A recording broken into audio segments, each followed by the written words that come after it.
Bismillahirrahmanirrahim. Assalamualaikum warahmatullahi wabarakatuh.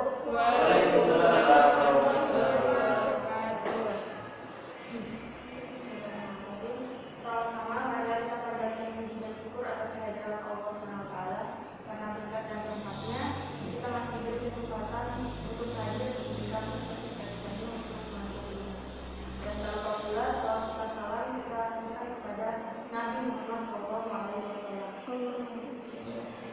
Nah, baik teman-teman sekalian, jadi materi kita hari ini yaitu kelompok 7 dengan pembahasan perkembangan filsafat dalam Islam. Ada beberapa pokok pembahasan yang akan kita bahas hari ini, yaitu yang pertama kita akan mengenal pemikiran filsafat dalam Islam. Kemudian yang kedua kita akan memahami peran filsuf pada perkembangan pemikiran filsafat dalam Islam. Nah, yang pertama sebelum kita masuk lebih dalam tentang perkembangan pemikiran filsafat dalam Islam ini, perlu kita ketahui pengertian pemikiran filsafat Islam itu sendiri dulu. Nah, yang pertama, kata filsafat ini berasal dari bahasa Arab, yaitu falsafah, yang diturunkan dari bahasa Yunani, filosofia, dan sekian banyak batasan atau definisi tentang arti filsafat.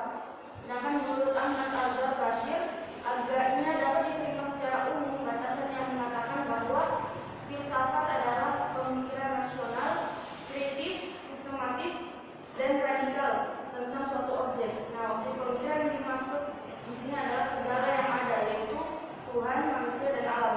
Jika yang menjadi objek pemikiran itu adalah Tuhan, maka lahirlah filsafat ketuhanan. Jika yang menjadi objek adalah tentang manusia, maka lahirlah filsafat manusia. Begitu juga jika yang menjadi objek adalah alam, maka lahirlah filsafat kealaman. Pendeknya adalah apabila terjadi suatu pemikiran secara rasional, kritis, sistematis, dan radikal terhadap suatu objek tertentu, maka pekerjaan tersebut dapat dikatakan sebagai berpikir filosofis atau bercorak.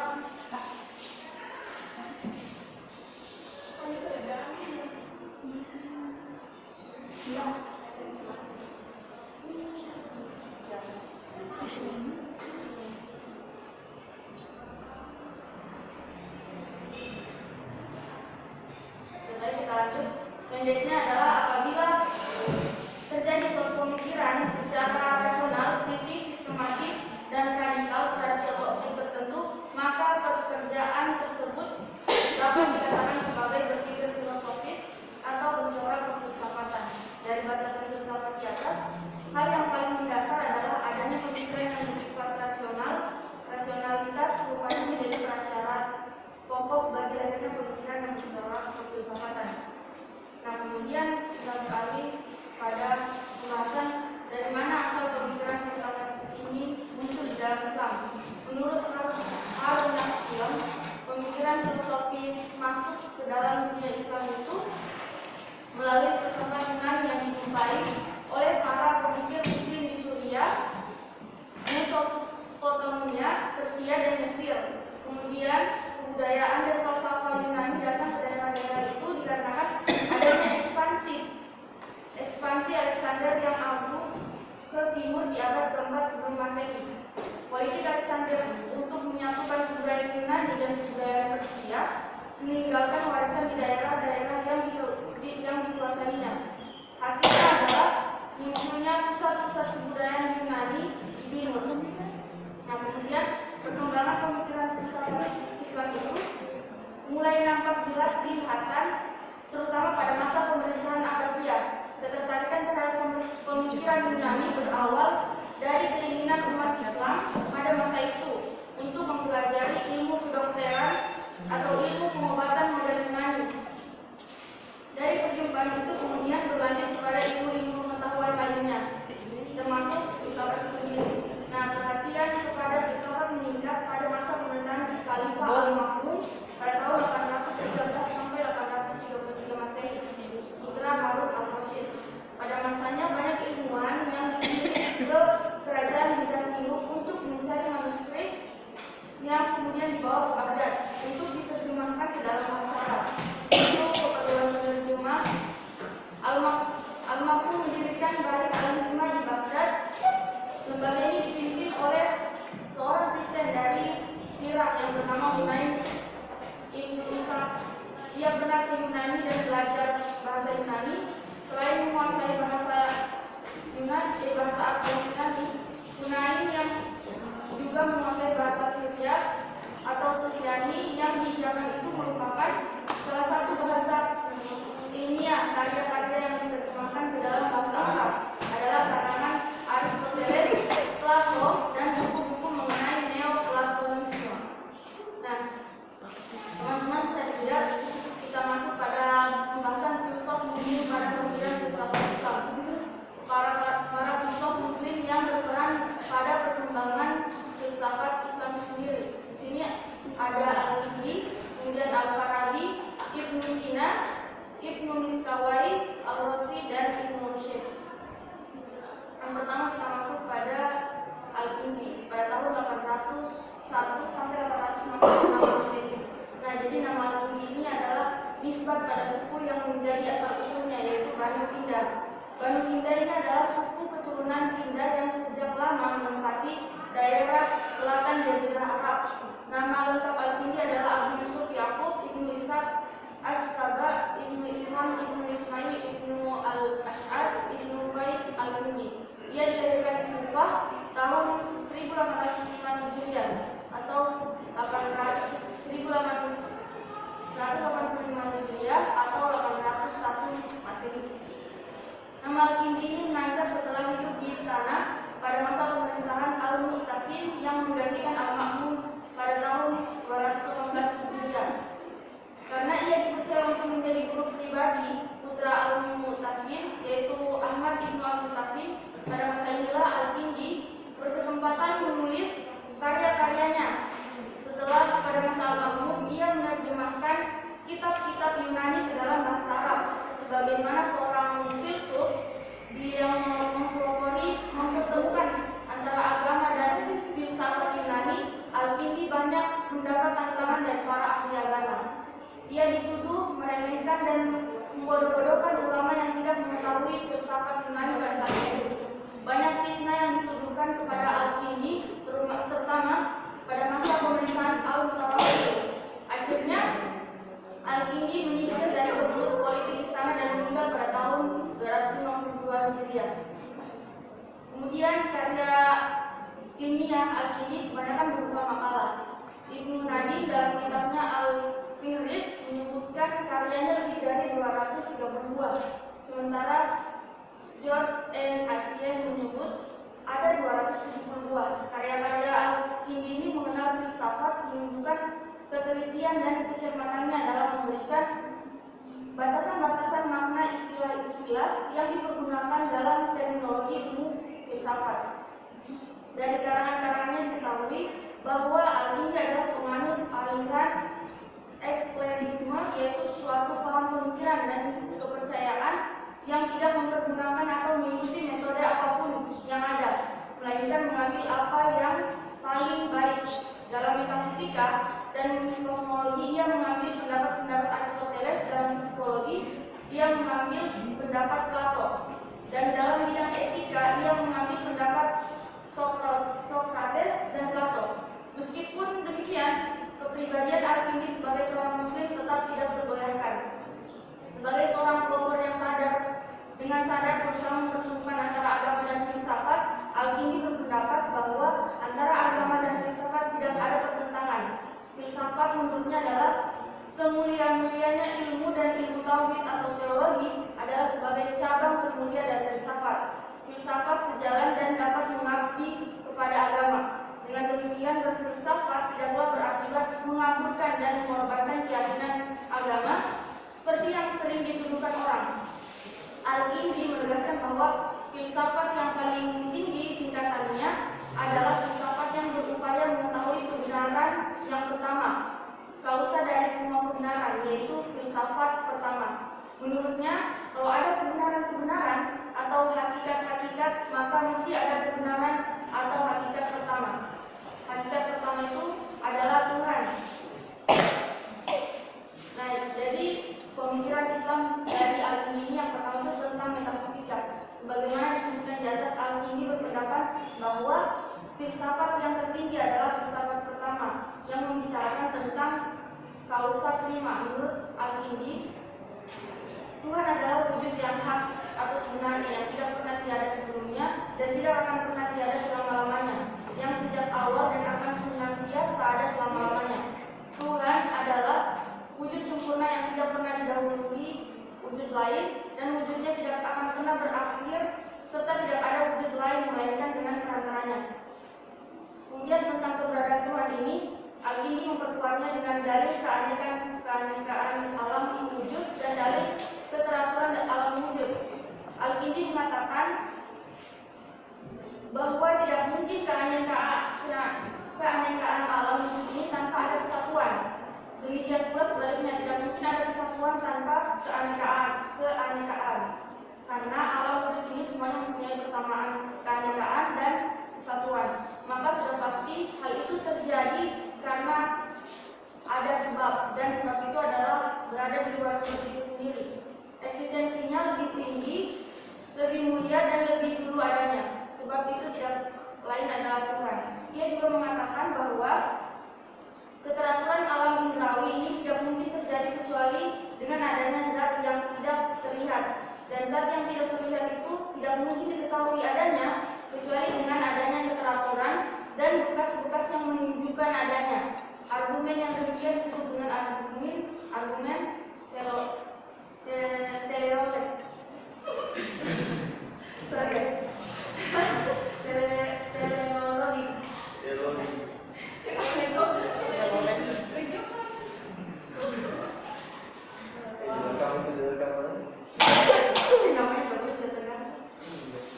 Kemudian kita lanjut pada pemikiran filsafat Islam Al-Kindi sendiri tentang epistemologi. Al-Kindi menyebutkan adanya 3 macam pengetahuan manusia, yaitu pengetahuan indrawi, pengetahuan nasional, dan pengetahuan isyrafi atau iluminatif. Pengetahuan indrawi ini terjadi secara langsung ketika seorang mengamati suatu objek material. Pengetahuan model ini bersifat tidak tetap disebabkan objek yang diamati pun tidak tetap, selalu dalam keadaan menjadi berubah setiap saat. Pengetahuan indrawi ini tidak memberi gambaran tentang hakikat suatu realitas. Pengetahuan indrawi selalu bersifat parsial. Kemudian pengetahuan rasional. Pengetahuan ini merupakan pengetahuan yang diperoleh dengan jalan menggunakan akal yang bersifat universal, tidak parsial, dan bersifat imaterial. Objek pengetahuan ini bukan individu, melainkan genus dan spesies. Apa yang diamati dari manusia bukanlah tinggi pendeknya, warna kulitnya, lesung pipinya, dan seterusnya yang bersifat fisik, melainkan mengenai hakikatnya sehingga sampai pada suatu kesimpulan bahwa manusia adalah makhluk berpikir atau rasional, animal atau hayawan alami. Kemudian pengetahuan isyrafi adalah pengetahuan yang langsung diperoleh dari pancaran nur ilahi. Puncak dan jalan ini adalah yang diperoleh para nabi untuk membawakan ajaran-ajaran yang berasal dari wahyu kepada umatnya. Lanjut, Al-Kindi itu tentang pemikiran filsafat Islamnya tentang etika. Al-Kindi menyatakan bahwa keutamaan manusiawi tidak lain adalah budi pekerti manusia yang terpuji. Keutamaan ini ada 3 bagian. Pertama, yang merupakan asas dalam jiwa, yaitu hikmah atau kebijaksanaan, kemudian najdah, keberanian, dan hikmah, kesucian. Kebijaksanaan adalah keutamaan dalam berpikir yang bisa berupa kebijaksanaan teoritis dan praktis. Keberanian adalah keutamaan daya gadabiah atau gairah berupa keinginan untuk mencapai sesuatu sehingga tercapai. Kesucian adalah memperoleh sesuatu yang memang harus diperoleh guna mendidik dan memelihara badan serta menghadir dari yang tidak diperlukan begitu. Kemudian yang kedua adalah keutamaan manusia yang tidak terdapat dalam jiwa, tetapi merupakan hasil dan buah dari 3 macam keutamaan di atas. Ketiga hasil ini hasil keadaan lurus 3 macam keutamaan itu tercermin dari keadilan. Kemudian lanjut, filsuf kedua yaitu Al-Farabi pada tahun 872 sampai 950 Masehi. Nah, filsuf besar lain dalam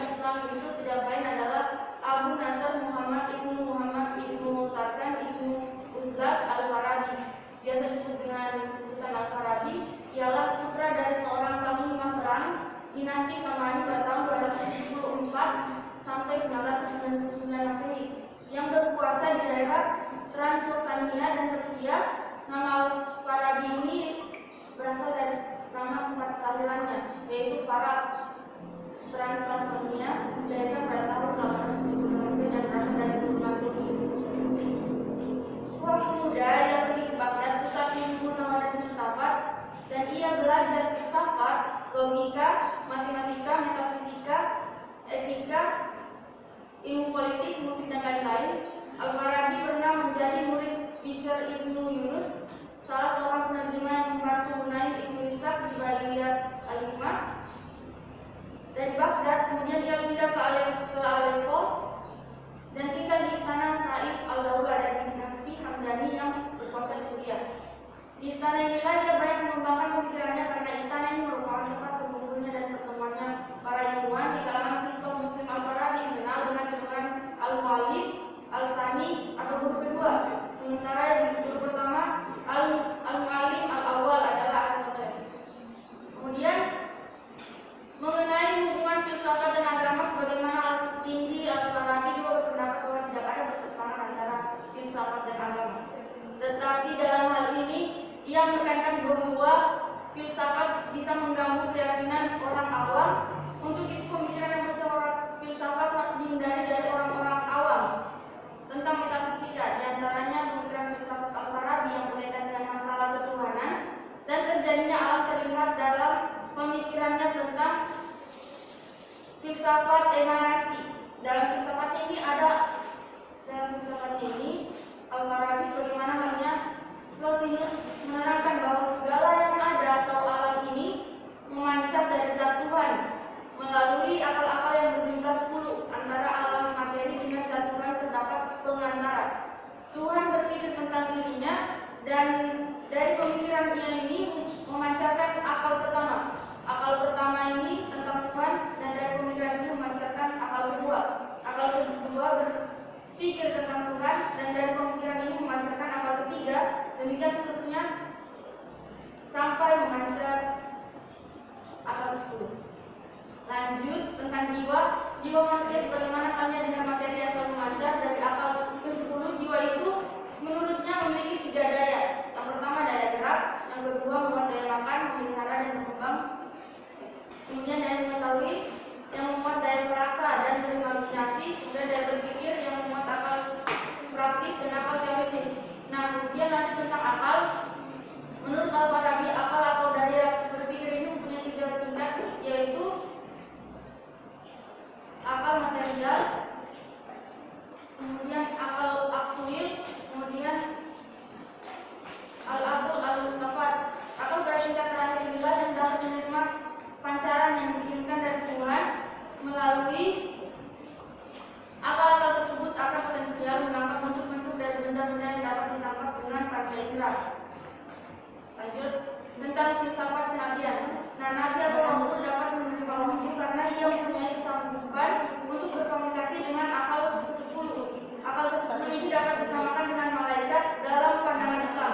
Nabi atau rasul adalah manusia pilihan dan ia dapat berkomunikasi dengan akal ke-10 bukan atas usahanya sendiri, melainkan atas pemberian Tuhan. Para rasul diberi daya imaginasi yang begitu kuat oleh Tuhan sehingga mereka dapat berkomunikasi dengan akal ke-10 tanpa latihan. Dengan imaginasi yang kuat, para nabi dapat melepaskan diri dari pengaruh panca indera dan dari pusat jasmani. Karena baik para nabi atau rasul dan para filsuf mendapat pengetahuan dari sumber yang sama, yaitu akal ke-10. Maka wahyu yang diterima para nabi atau rasul dan pengetahuan filsafat yang diperoleh para filsuf tidak bisa bertentangan. Bisa terjadi karena hubungan dengan akal ke-10 dapat menunjukkan hal-hal yang bertentangan dengan kebiasaan. Kemudian yang ketiga, Ibnu Sina. Nama lengkapnya itu Ibnu Sina adalah Abu Ali Husain Ibnu Abdillah Ibnu Sina. Biasa disebut dengan Ibnu Sina. Dia lahir di Absana, suatu wilayah dekat Bukhara. Nah, Ibnu Sina ini dikenal di barat dengan nama sebutan Avicenna dan lebih dikenal dalam bidang pengobatan daripada sebagai filsuf. Dalam bidang ini karyanya terkenal adalah Al-Qanun fi Al-Tib dan Al-Shifa. Untuk bidang ini Ibnu Sina mendapatkan gelar The Prince of the Physician. Sementara di dunia Islam, Ia dikenal dengan sebutan Al-Syekh Al-Rais, pemimpin utama dari para filsuf. Pemikiran Islam Ibnu Sina kenal tentang metafisika. Dalam pemikiran filsafatnya mengenai Tuhan dan kejadian alam, Ibnu Sina juga mempunyai paham amanasi. Dari Tuhan memancar akal pertama dan dari akal pertama memancar akal kedua dan kemudian seterusnya sampai akal 10. Menurut Ibnu Sina, akal itu adalah malaikat dan akal pertama adalah malaikat tertinggi. Kemudian akal 10 yang mengatur bumi dan iblis.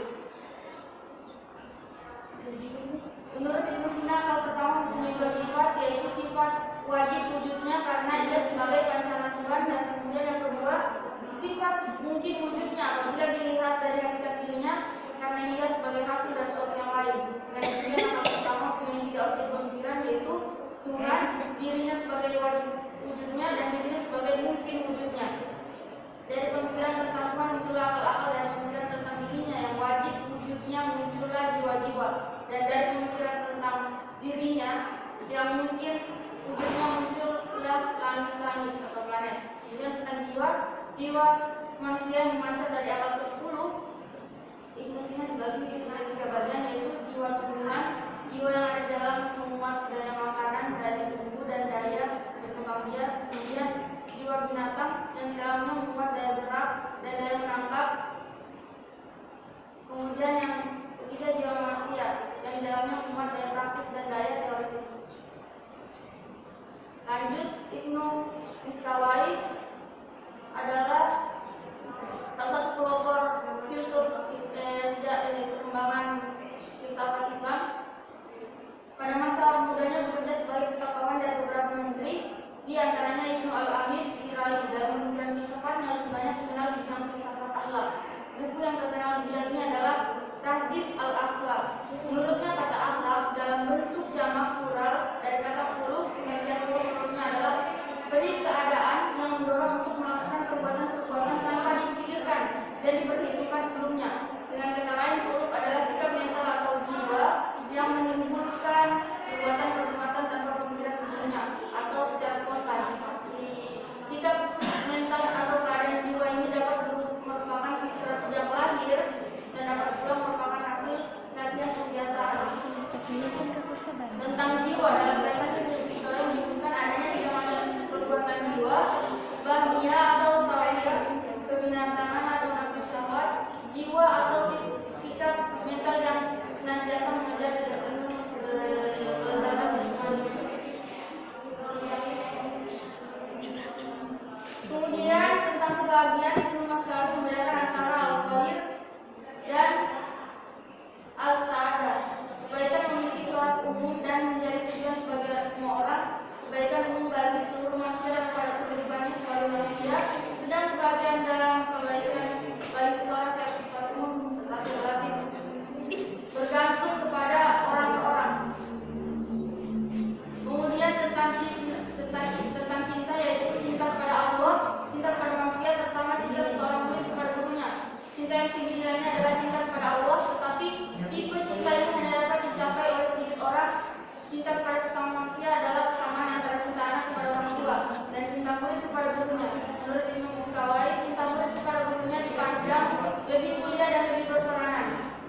Kemudian tentang pendidikan anak, utama pada memerlukan dua syarat, yaitu syarat kejiwaan dan syarat sosial. Syarat kejiwaan tersebut dalam menumbuhkan watak cinta kepada kebaikan yang dapat dilakukan dengan mudah pada anak-anak yang berbakat baik dan dapat dilatih dengan membiasakan diri pada anak-anak yang tidak berbuat untuk cenderung pada kebaikan.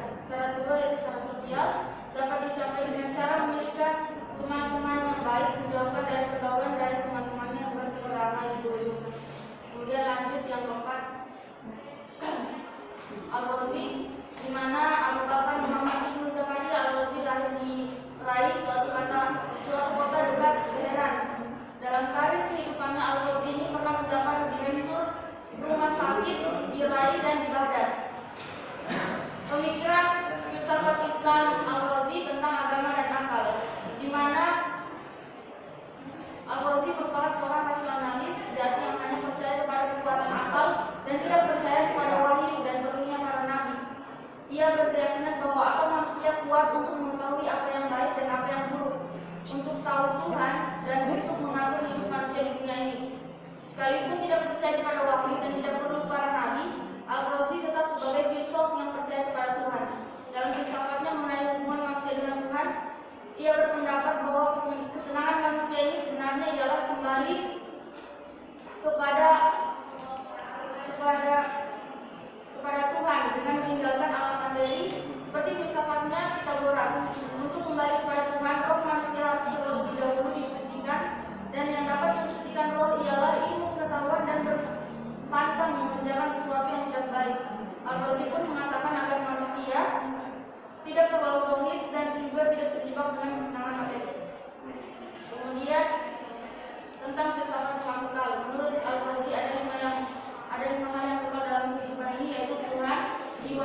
ini dikenal sebagai doktrin kelima yang kekal.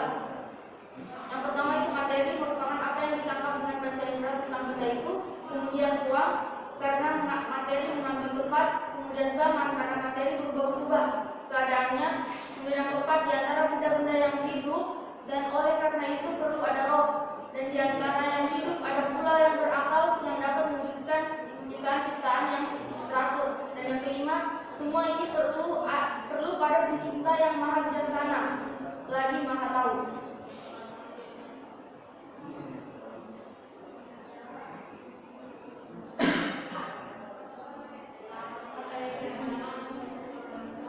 Kemudian kita masuk pada Ibnu Rusyid tentang filsafat dan agama. Ibnu Rusyid memiliki pendapat bahwa antara filsafat dan agama tidak bertentangan, bahkan ia menambahkan bahwa setiap orang Islam diwajibkan atau sekurang-kurangnya dianjurkan mempelajari filsafat. Tugas filsafat tidak lain adalah berpikir tentang wujud untuk mengetahui pencipta semua yang ada ini. Tanda-tanda bagi orang yang berpikir adalah apabila manusia berpikir tentang wujud dan alam sekitarnya untuk mengetahui Tuhan, karena banyak ayat Al-Quran yang menyatakan demikian, maka sesungguhnya Al-Quran menyuruh manusia untuk berfilsafat.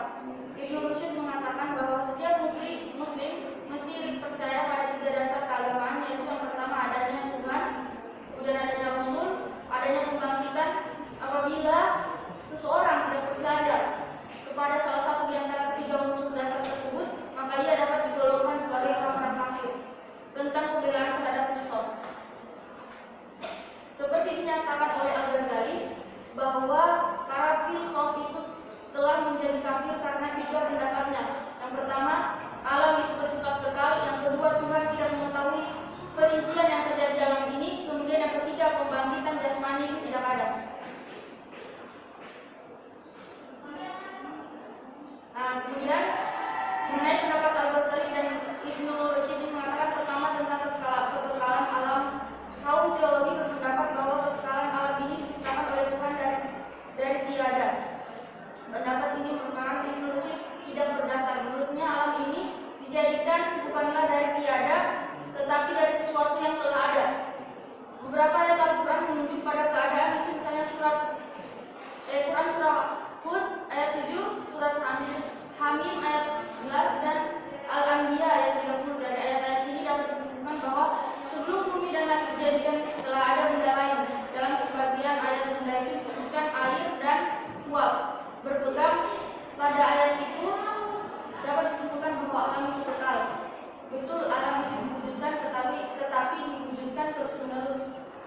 Kedua, tentang Tuhan tentang Tuhan tidak mengetahui perincian yang terjadi di alam. Menurutnya Al-Ghazali telah salah dalam memahami pemikiran filsuf, karena para filsuf tidak mengatakan seperti itu. Apa yang dikatakan kaum filsuf adalah bahwa pengetahuan Tuhan tentang perincian yang terjadi di alam tidak sama dengan pengetahuan manusia tentang perincian itu. Pengetahuan manusia dalam hal ini mengambil efek, sedang pengetahuan Tuhan merupakan sebab, yaitu sebab mengenai perincian itu. Pengetahuan manusia adalah baru, sedang pengetahuan Tuhan adalah qadim. Kemudian yang ketiga, tentang tidak adanya pembangkitan jasmani. Menurut Ibnu Rusyid dan Al-Ghazali menyatakan hal-hal yang saling bertentangan. Dalam kitabnya Tahafut Al-Falasifah, Al-Ghazali menyatakan bahwa tidak ada orang Islam yang menyatakan bahwa pembangkitan hanya akan terjadi dalam bentuk rohani. Dalam buku itu dinyatakan bahwa pembangkitan bagi kaum sufi hanya terjadi dalam bentuk rohani, tentu termasuk dirinya. Oleh karena itu, menurut Ibnu Rusyid tidak ada ijma tentang persoalan ini. Dengan demikian, kaum filosof yang berpendapat bahwa pembangkitan jasmani itu tidak dapat dikafirkan. Tetapi menurutnya bagi kaum awam, penggambaran pembangkitan